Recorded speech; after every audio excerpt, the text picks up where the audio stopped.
The event I have chosen is Australia Day, and I will use Sam Kekovich's YouTube clip, Barbie Girl, as a basis to discuss the tradition of Australia Day. Now, within the lesson, differences and dominance issues that are embedded in multiculturalism and stereotypes are discussed, as well as the importance of symbolism and social customs. The material could be used for grades 4 to 7 cohorts and could be adjusted to meet the needs of each grade as required. I would begin by discussing the Australia Day timeline compiled by historian Dr. Elizabeth Kwan. In 1804, 26th of January was called First Landing Day or Foundation Day, and it signified the beginning of the colony at Sydney Cove. In 1871 it was declared a national holiday. In 1901, Australian colonies separated from the British Empire and became the federated form of the Commonwealth of Australia, which is our system today. In 1938, Aboriginal leaders held a day of mourning, protesting mistreatment by white Australians and seeking full citizen rights. In 1984, Australians stopped being British subjects. Advance Australia Fair replaced God Save the Queen as the national anthem. And in 1988, Aborigines renamed Australia Day Invasion Day. This is just a brief overview of the history of Australia Day, but we can see from it that Australia has discrimination as part of its history. History telling in the media do not consider, explain, or give any importance to the original Australians or others that have contributed to the nation since, as we know it today. At this point, I would show Sam Kekovich's clip, Barbie Girl, and then we would go through and discuss afterwards. What does Australia Day mean for us today? For most of us white middle-class Australians, it'd be very similar to Sam Kekovich's version, with barbecue and socialising with family and friends. But what does it mean for the Indigenous Australian? What does it mean for those people who have emigrated from other cultures and other countries? And what does it mean for those who might be homeless or poor? These are questions we should consider if we are to involve all people in our society. Australia has adopted many cultures and nationalities, making it a multicultural society. And with multiculturalism has come the introduction of different traditions and values. These differences have caused tensions and unrest for individuals who are unable to embrace difference or change. In seeking to identify and describe the Australian culture, we need to consider Tony Rossi's statement when he says that it's just not possible. He declares that there is not a national culture, but instead a myriad of representations that can be used as a collective to describe what being Australian means. And we saw some of these in Sam's Barbie clip, with the iconic barbecue, the water and sporting activities, the thongs, the shorts, the sunnies, the sunscreen, those things normally associated with being Australian. But a question, are we being un-Australian if we don't have lamb on the barbie?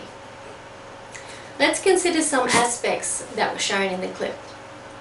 Most of the participants were white. Men were portrayed as the ruler of the barbecue, women the ones responsible for the preparation, as in the coleslaw or the marinade or the dessert. A variety of male images are portrayed in the person of Sam Kekovich himself, the overweight, budgie-wearing, barbecue-tending man, the t-shirt and the boardies group, and then the young athletic song and dance group, Justice Group, probably inserted there for the youth aspect. Men were portrayed from the Barbie doll look in their tight slinky dresses, to women in sporty dress or swimwear, to even an elderly woman. Barbie is portrayed as inviting people in a sensuous and provocative way to be involved and to eat lamb. Now, is this clip communicating how Australians, men and women, look and act? Different cultures are not represented in the clip, but stereotypes certainly are. A discussion on stereotyping could be used here, including the image projection that the Barbie doll in society portrays as what women should look like. Bringing food to share is promoted, as well as gathering with your mates and having fun. All cultures have these components of socialising. What occasion do we celebrate without some sort of food being used?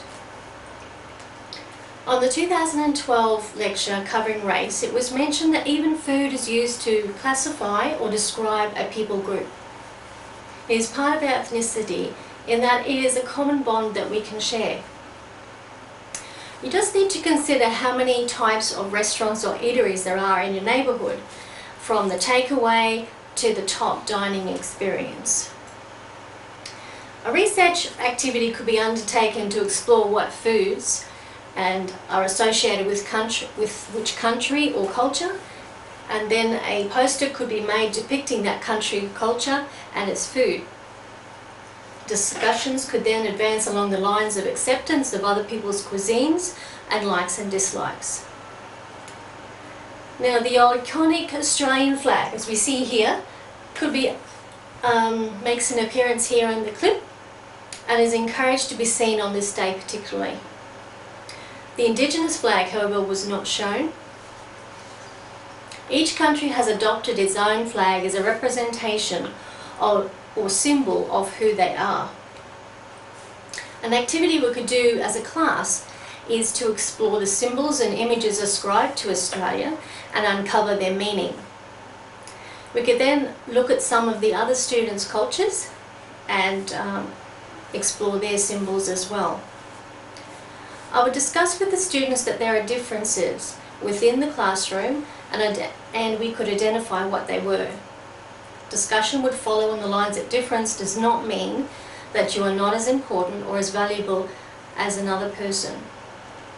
We could explore the tendency that McConaughey and his associates found that most people stereotype, label or categorise others.